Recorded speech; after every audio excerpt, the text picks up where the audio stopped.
Why dip it up when you can dive right in? Why let things simmer when you can cook up a storm? Why live life in half measures when you can live it to the brim?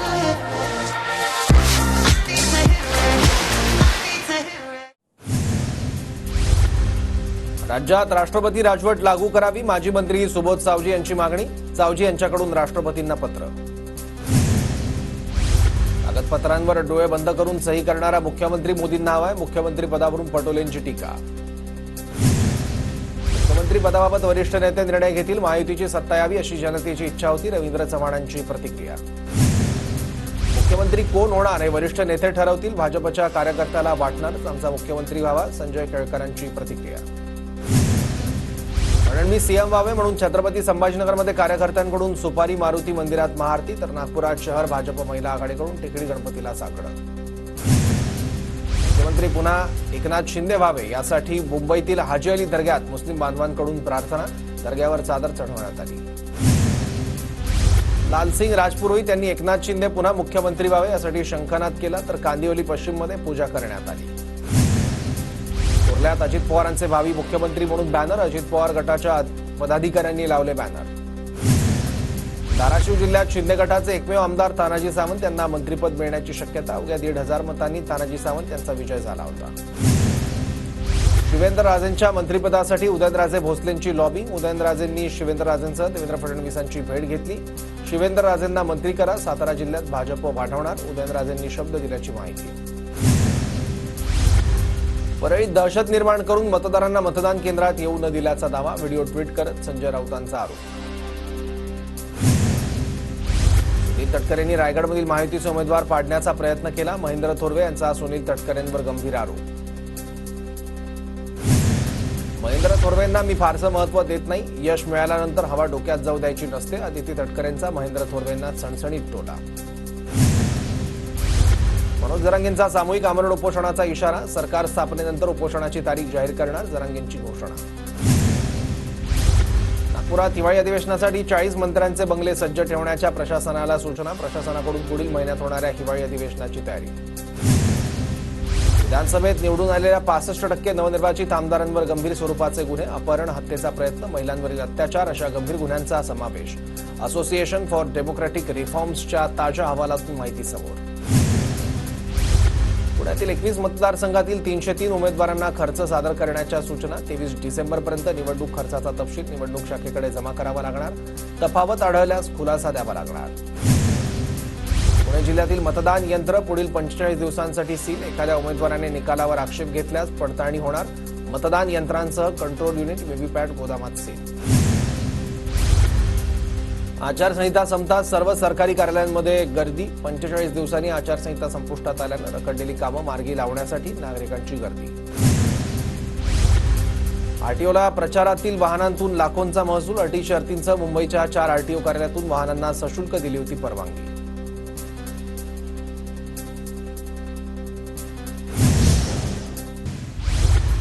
राज्यसभेच्या 6 रिक्त जागांसाठी निवडणूक आयोगाकडून पोटनिवडणूक जाहीर. आंध्र प्रदेश, ओडिशा, पश्चिम बंगाल आणि हरियाणातील 6 जागांसाठी 20 डिसेंबरला पोटनिवडणूक. एसटी कर्मचाऱ्यांचा अडकलेला बोनस तातडीनं देण्याचे आदेश, काळजीवाहू मुख्यमंत्री शिंदेंचा परिवहन प्रशासनाला मोठा आदेश. जायकवाडीचा डावा कालवा होणार सुरू, घनसावंगी तालुक्यातील शेतकऱ्यांना मिळणार दिलासा, ऊस पिकासह रब्बी हंगामातील पिकांना मिळणार पाणी. भंडारा जिल्ह्यातील 128 धान खरेदी केंद्रांना शेतकऱ्यांची ऑनलाईन नोंदणी करण्यासाठी परवानगी, त्यापैकी 76 केंद्रांवर धान खरेदी केंद्राला सुरुवात. राज्यात कीटकांमुळे पसरणाऱ्या आजारांचा प्रादुर्भाव वाढला, वर्षभरात डेंग्यूमुळे 26 जणांचा मृत्यू, तर हिवतापाने 20 जण दगावले. शेतकऱ्यांना कापसाला चांगल्या दराची अपेक्षा, गेल्या वर्षीच्या तुलनेत दर अजूनही कमी, शेतकऱ्यांनी कापूस साठवून ठेवला.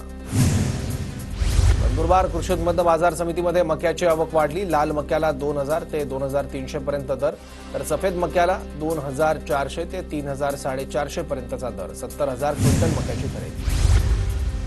वाशिममधील सोयाबीन शेतकऱ्यांवर दुहेरी संकट, अति पावसामुळे येलो मोझॅक रोगाचा प्रादुर्भाव, तर सोयाबीनला योग्य हमीभावही मिळेना, उत्पादन खर्चही निघत नसल्यानं शेतकरी हवालदिल. राज्यात पुढील 3 महिने चांगल्या थंडीचे असणार. चक्रीवादळाचा काळ संपल्यानं आणि थंडीसाठी उपोषण स्थिती निर्माण झाल्यानं थंडी वाढण्याचा अंदाज. महाराष्ट्रातील कॅलिफोर्निया म्हणून ओळख असलेला निफाड तालुका गारठला. नाशिकच्या निफाडमध्ये तब्बल 8.8 अंश सेल्सिअस तापमानाची नोंद. मिनी काश्मीर म्हणून ओळखल्या जाणाऱ्या महाबळेश्वरमध्ये तापमान घसरणं. मागील 8 दिवसांपासून थंडीत कमालीची वाढ. गोंदिया जिल्ह्यातील तापमानात घसरण. जिल्ह्यात काल सर्वात कमी 12.5 अंश सेल्सिअस तापमानाची नोंद. जागोजागी शेकोट्या पेटल्या. मुंबई उपनगरातील किमान तापमानात आणखी घट. तापमान 17 अंशांवर. तापमान आणखी घटण्याची शक्यता. नंदुरबार जिल्ह्यात तापमानात घट झाल्यानं थंडीचा कडाका वाढला. गेल्या वर्षाच्या तुलनेत उबदार कपड्यांच्या किमतीमध्ये 15% पेक्षा अधिक वाढ. कार्तिकी एकादशी आणि ज्ञानेश्वर महाराजांच्या संजीवन समाधी सोहळ्यासाठी पीएमपीएमएलच्या 229 अतिरिक्त बस. 29 नोव्हेंबरपर्यंत नियमित 114 बस आणि अतिरिक्त बस अशा एकूण 343 बस धावणार.